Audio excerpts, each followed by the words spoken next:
Well, Emily, I know that the last time we saw you, the fight didn't go exactly as you hoped, but were there some great things, maybe from the whole experience leading up to it, and from that fight that you were able to take to move forward with? I think I had a really good camp for that fight. I knew going into that fight with Jillian that her ground was really good, and that the only way I was going to lose to her was by something sneaky like that. So I didn't really change a whole lot for this camp. Just going in prepared like I was last time, and definitely getting a different outcome. Yeah. Well, and I think maybe, do you think last time you guys were like bunkmates? There was an established relationship. Yeah. So does it already feel different going into a fight with somebody you don't have an established relationship with that maybe would affect the fight differently, or? I don't think my relationship with Jillian like affected the fight very much, but I am really happy that I'm not fighting somebody that I lived with, that I shared a bunk with. Me and Jillian did spend a lot of time in the house together. We always were hanging out like after hours and stuff, so I'm just happy to fight somebody that is not my friend. There's a lot made on the show about you know, what your living situation was going to be after the show, and you know, for the foreseeable future. Is that all sorted out now? Yeah, it's all sorted out. When I came back, I stayed in one of Misha's condos for a little bit, and then got my own apartment shortly after that, and I'm still living in that apartment. One of Misha's condos, is she? Her only condo. Out with all these condos. Her only condo. I think she only has one right now. So it's all well now? Yeah, everything's fine, yeah. It just made sense for me to put all my stuff into storage just because that living situation that I was in before like kind of was getting a little bit rocky, and like paying all that rent while I wasn't going to be there and stuff, so it just kind of made sense. It just felt like the universe was kind of pushing me out of there. Was it always going to be Las Vegas though? Always going to be Las Vegas, yeah. As long as I'm fighting, I'm going to be here in Vegas. Is there any particular reason for that?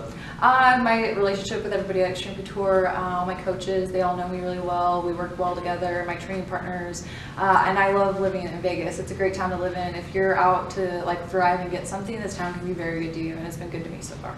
Do you come to the PI pretty often? Not a lot. I do keep most of my training still over at Extreme. I do come in and use the treadmills, and I'll come eat a little bit, but for the most part, I haven't been here too much. Are you still serving?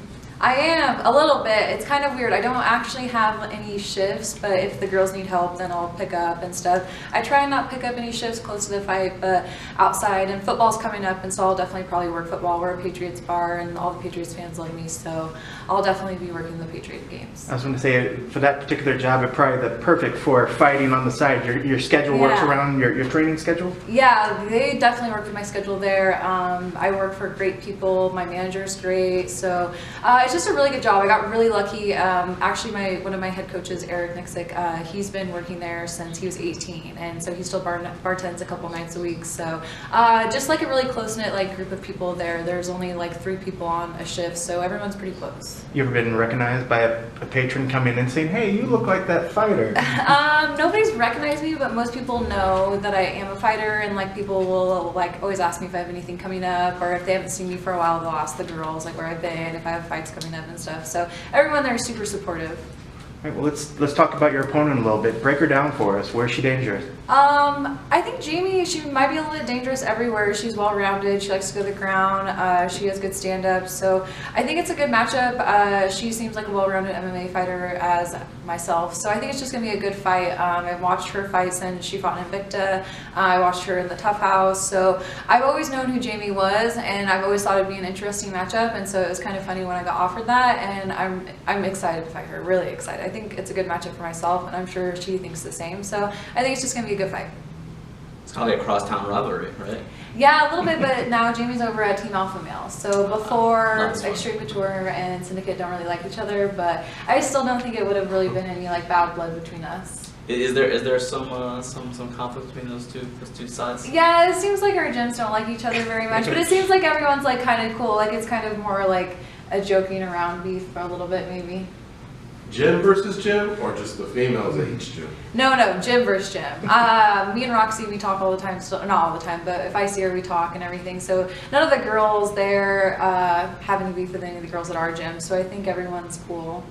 What was the addition of Claudia Gadelia like a few months ago? That was amazing. I actually met Claudia a couple years ago when I went and trained in Albuquerque, and so me and her had stayed kind of in contact throughout that, and then she had been messaging me about coming to Vegas, and so I had known she was coming here, and I love training with her. It's been great training for myself, and she's just a really good friend, a good person, and I'm just happy she's here. You're sharing the card with like some of the current fighters of Tough, and having been through it yourself, what's something that maybe they're going through right now, even if they don't realize they're going through it? I don't know. I think Tough's like different for everyone. Some people like really thrive in the Ultimate Fighter house, and then some people don't do so well in it. You're really isolated. They take you away from your comfort zone, and so it's a hard thing to do. It was hard for me. Other people, it didn't seem to bother them so much. So I think it's just different for everyone. So it's kind of hard to say. And what was it like going like from fighting in the Tough gym to fighting in a sold out arena? What was that Like from fighting in the Tough gym to fighting in a big arena with all the lights on, how was that? It was weird fighting in the Tough gym. I had fought Pack the Mac is this weekend.